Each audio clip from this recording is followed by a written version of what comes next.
ጤና ይስጥልኝ የተወደዳችሁና የተከበራችሁ የሐቅና ሳቅ ሚዲያ ተከታታዮች፣ ሰላምታችን በያላችሁበት ይድረስ። አዳዲስና ወቅታዊ መረጃዎችን የያዘው ወሳኝ መረጃ አሁን ጀመረ። አብራችሁን እንድትቆዩ እየጋበዝኩ ርዕሶቹን አስቀድማለሁ። ጠቅላይ ሚኒስትር ዶክተር አብይ አህመድ ከሕዝብ ተወካዮች ምክር ቤት ለተነሱላቸው ጥያቄ ማብራሪያና አስተያየት ሰጥቶ ህወሓት በአንድ ሳምንት ብቻ ከአላማጣ አካባቢ ከ60 ሺህ በላይ ሕዝቦችን አፈናቀለ። ዛሬ ወደ መቀሌ በረራ እንደሚኖር የኢትዮጵያ አየር መንገድ አስታወቀ። የሞባይል ባንኪንግ የአገልግሎት ክፍያ ጭማሪ ቅሬታ አስነሳ። ከቀጣይ ሳምንት ጀምሮ ለሚካሄደው የአፍሪካ ህብረት መሪዎችና ሌሎች ጉባኤዎች አስመልክቶ የመንገድ ደህንነትና ማስዋብ ሥራ እየተከናወነ እንደሆነ ተገለጸ። ኬንያ በወር ከ30 ሺህ ሺሊንግ በላይ የሚያገኙ ዜጎቿን ከገቢ ግብር ነፃ ልታደርግ እንደሆነ ገለጸች። ጠቅላይ ሚኒስትር ዶክተር አብይ አህመድ በስድስተኛው የሕዝብ ተወካዮች ምክር ቤት 5ኛ ዓመት የሥራ ዘመን 10ኛ መደበኛ ስብሰባ ላይ ለተነሱላቸው ጥያቄዎች ማብራሪያና አስተያየት ሰጡ። ጠቅላይ ሚኒስትር ዶክተር አብይ አህመድ ከሰጧቸው ማብራሪያዎች የኢኮኖሚ ሪፎርሙ በሀገራችን ታሪክ ተጨባጭና አበረታች የኢኮኖሚ ውጤቶችን አምጥተዋል። ከአምስቱ የእድገት ምሰሶዎች አንዱ ቴክኖሎጂ የሆነበት ምክንያት ነገ ለትውልድ ያለውን ፋይዳ በመገንዘብ ነው ብለዋል። ትውልድን ታሳቢ ያደረገ ሥራ እየተሠራ መሆኑንም በሪፎርሞቻችን እየተነበበ ነው ብለዋል። በአንድ ዓመት ጊዜ ውስጥ በዓለም ሁለተኛ የሆነው የኢትዮጵያ ኤአይ ዩኒቨርሲቲ ሥራ ይጀምራል። በኢትዮጵያ ኮደርስ እስካሁን ከ3 ሚሊዮን በላይ ዜጎች ስልጠና ወስደዋል። በኮሪደር ልማት፣ በወንዝ ዳርቻ፣ በስፖርት ማዘውተሪያ ስፍራዎች ግንባታና ከተማን በማዘመን የሚታዩ በርካታ ለውጦች ተመዝግበዋል ብለዋል። በአረንጓዴ አሻራ ስራዎች ከተፈጥሮ ጋር የተስማሙ ስራዎችን እየሰራን ነው። በተጨባጭ የሚታይና ዓለም እውቅና የሰጠው ተግባር ፈጽመናል ብለዋል። በፈረንጆቹ 2025 ፈጣን እድገት ከተመዘገበባቸው 10 ሀገራት መካከል ኢትዮጵያን ጨምሮ 5ቱ አፍሪካ ውስጥ ናቸው ብለዋል። ህወሓት በአንድ ሳምንት ጊዜ ውስጥ ብቻ ከአላማጣ 60 ሺህ ዜጎች እንዲፈናቀሉ አደረገ። ከሳምንት በፊት የትግራይ ኃይሎች ወደ ወሎ ራያና ጸለምት አካባቢ የከፈቱትን ትንኮሳ ተከትሎ ከቆቦ ከተማ ዙሪያ ከአላማጣ፣ ከራያ፣ ከባላ፣ ከኮረምና ከዛታ ወረዳዎች ተሰደው ወደ ቆቦና ወልዲያ የተፈናቀሉ ዜጎች ቁጥር ከ60 ሺህ በላይ መድረሱ ታውቋል። በቆቦ ከተማ ተጠልሎ የሚገኙ ተፈናቃዮች ባለፉት ጥቂት ቀናት ምንም አይነት ሰብአዊ እርዳታ እንዳልቀረበላቸው ገልጸዋል። የሰሜን ወሎ ዞን የአደጋ መከላከልና ዝግጁነት ጽሕፈት ቤት በበኩሉ በአካባቢው ባለው ውጥረት ምክንያት ስለ ተፈናቃዮች ትክክለኛ መረጃ ለማግኘት መቸገሩን አስታውቋል። ወደ ዋጅራትና አካባቢው በኃይል ከቀናት በፊት ገብተው የነበሩት የትግራይ ኃይሎች በዛሬው ዕለት ወደ መቀሌ መመለሳቸው መዘገቡ ይታወሳል። ዛሬ ወደ መቀሌ በረራ አለን ሲል የኢትዮጵያ አየር መንገድ የበላይ ኃላፊዎች ገለጹ። ባለፉት 5 ቀናት ተቋርጦ የነበረው ወደ ትግራይ ክልል የሚደረገው የአውሮፕላን በረራ ከዛሬ ጀምሮ ተግባራዊ እንደሚሆን ኃላፊዎቹ ገልጸዋል። የመቀሌ አሉላ አባ ነጋ አውሮፕላን ማረፊያ ምንጮች ተቋርጦ የነበረው የበረራ አገልግሎት ዛሬ ማክሰኞ ጥር 26 2018 ዓ.ም እንደሚጀምር ገልጸዋል። ከሰሞኑ ቤታቸው የነበሩ ሰራተኞች ወደ ስራቸው እንዲመለሱ እንደተነገራቸው ምንጮቹ አክለው ተናግረዋል። በዛሬው ዕለት በረራ ይጀመር እንደሆነ ጥያቄ የቀረበላቸው አንድ የኢትዮጵያ አየር መንገድ የበላይ ኃላፊ ዛሬ ወደ መቀሌ በረራ አለን ሲሉ ገልጸዋል። ከአዲስ አበባ ወደ ትግራይ ክልል የሚደረገው የአገር ውስጥ የአውሮፕላን በረራ ከሐሙስ ጥር 21 2018 ዓ.ም ጀምሮ ተቋርጦ ቆይቷል ሲሉም አስታውቀዋል። የሞባይል ባንኪንግ የአገልግሎት ክፍያ ጭማሪ ቅሬታ አስነሳ። ከኢትዮጵያ ንግድ ባንክ ወደ ቴሌብርና ሌሎች ባንኮች የሚደረጉ ዲጂታል ዝውውሮች ላይ የታየው ከፍተኛ የዋጋ ጭማሪ በሕዝብ ተወካዮች ምክር ቤት የፕላን በጀትና ፋይናንስ ጉዳዮች ቋሚ ኮሚቴ ዘንድ ጥያቄ አስነስቷል። ቋሚ ኮሚቴው የብሔራዊ ባንክን የ6 ወራት ሪፖርት በገመገመበት ወቅት የኤቲኤም፣ የፖስ እና የሞባይል ባንኪንግ አገልግሎት ክፍያዎች በከፍተኛ ሁኔታ መጨመራቸው አበረታች የተባለውን የዲጂታል ጉዞ ጥላ እያጠላበት መሆኑን ገልጸዋል። ዶክተር አብርሃም አለማየሁ የቋሚ ኮሚቴው ምክትል ሰብሳቢ ባንኮቹ ኪሳራ ደረሰብን የሚሉት ምክንያት ጥያቄ ውስጥ ከቶታል ብለዋል። ለመሆኑ ባንኮች የሚሉት ኪሳራ እውነት ነው ወይስ ትርፍ ለማጋበስ የሚጠቀሙበት ዘዴ ሲሉ ብሔራዊ ባንክ ጉዳዩን በጥልቀት እንዲያጤነው አሳስበዋል። የብሔራዊ ባንክ የፋይናንስ ተቋማት ሱፐርቪዥን ምክትል ገዢ አቶ ሰለሞን ወርቅነህ ለቀረበባቸው ወቀሳ ምላሽ ሰጥተዋል። ለአገልግሎት ክፍያ ጭማሪው ባንኮቹ እንደገለጹላቸው ከጠቀሱት መካከል የሚከተሉት ይገኛሉ።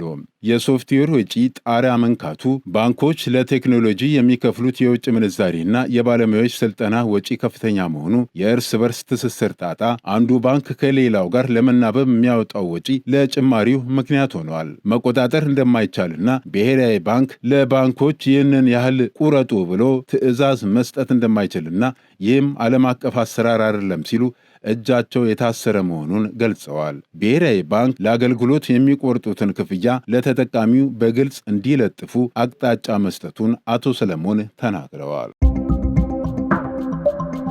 በአኩሪ አተር የውሸት ቡና ሲያመርት የነበረ ድርጅት በቁጥጥር ስር መዋሉ ተነገረ።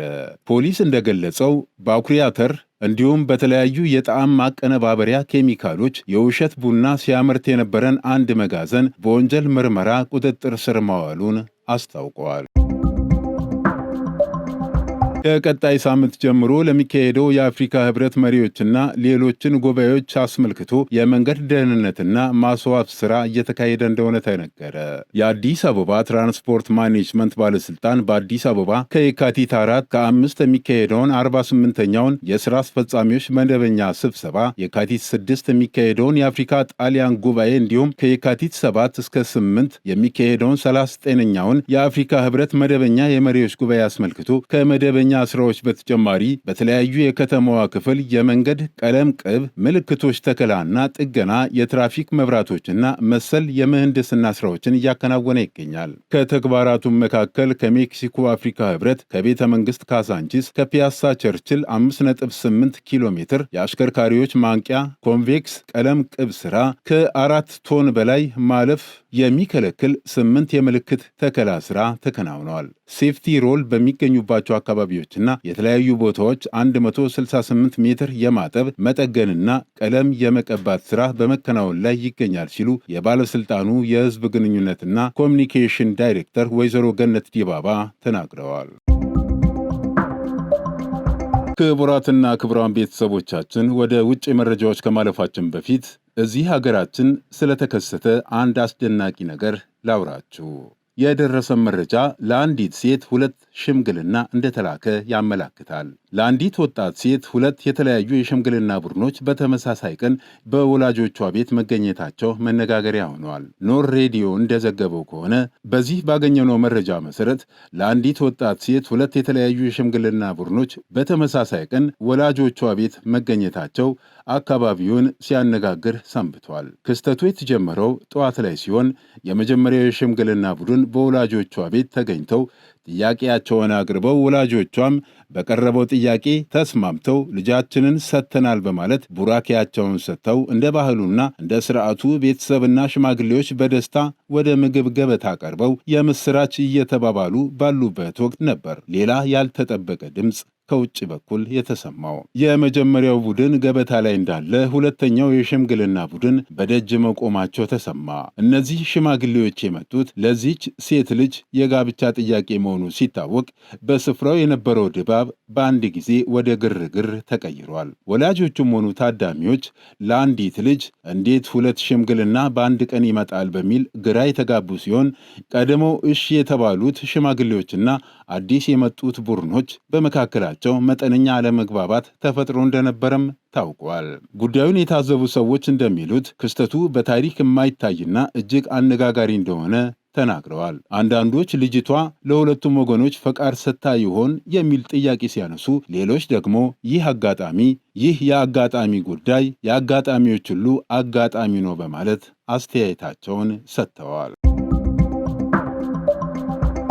ኬንያ በወር ከ30,000 ሺሊንግ በታች የሚያገኙ ዜጎቿን ከገቢ ግብር ነፃ ልታደርግ እንደሆነ ገለጸች። የኬንያ የገንዘብና የኢኮኖሚ ዕቅድ ሚኒስትር ጆን ሙዳቢ በወር ከ30,000 የኬንያ ሺሊንግ ከ36,000 ገደማ በታች የሚያገኙ ዜጎች ከገቢያቸው ከሚከፍሉት ግብር ነፃ የሚደረጉ መሆኑን ገልጸዋል። ከዚህ ቀደም በኬንያ ከሚከፍሉት ግብር ነፃ የነበሩት ከ24,000 ሺሊንግ በታች የነበሩት ነበሩ።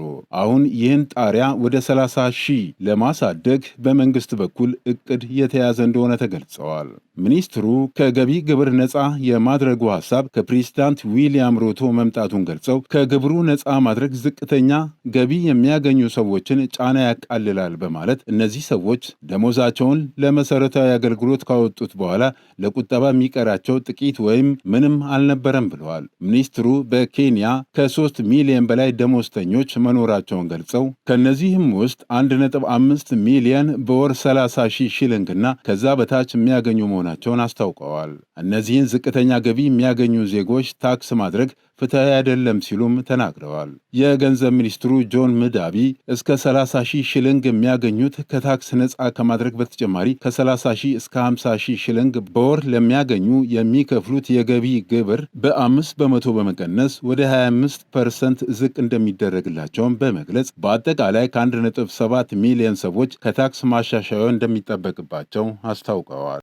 የተከበራችሁ የሐቅና ሳቅ ሚዲያ ተከታታዮች ለዕለቱ ያዘጋጀናቸው ዋና ዋና መረጃዎች እነዚህን ይመስሉ ነበር። መልካም ጊዜ። መነሻችንም መድረሻችንም ኢትዮጵያ።